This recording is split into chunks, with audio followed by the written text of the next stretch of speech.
This is a new kind of futuristic technology.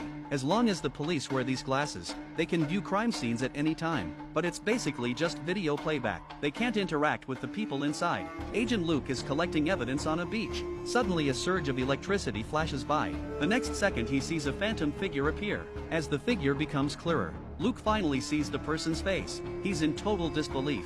It's his wife Casey, who died 10 years ago. He can't help but shout out in shock.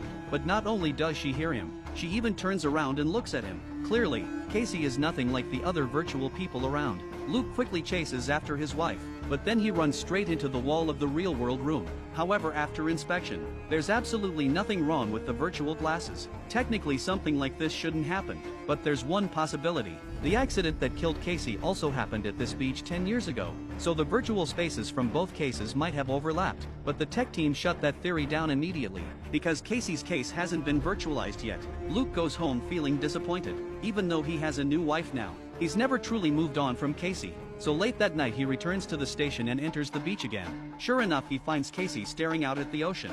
He immediately calls out her name. Casey is startled, but she doesn't recognize the current version of Luke. After a brief conversation, Luke finds out that it's also nighttime on Casey's end. Their timelines are in sync, and Casey is just 11 days away from her fatal accident. So Luke tells her everything, but Casey doesn't believe him at all. Thinking the person in front of her is just pulling some prank, she turns to leave, to prove he's telling the truth. Luke reveals the outcome of tomorrow's ball game, and also tells her his stash of secret cash is hidden in a cookie tin in the kitchen. He asks Casey to go check. Back home, Casey confronts the short-haired Luke, asking if he's playing some trick, but when she sees how genuinely confused he looks, she decides to keep what just happened to herself for now. After all, the whole thing is way too bizarre. The next morning at breakfast, Casey suddenly remembers what Luke said, so she dumps out the contents of the tin, and sure enough, it's real. Ignoring the stunned short-haired Luke, Casey rushes back to the beach. Now she completely believes Luke.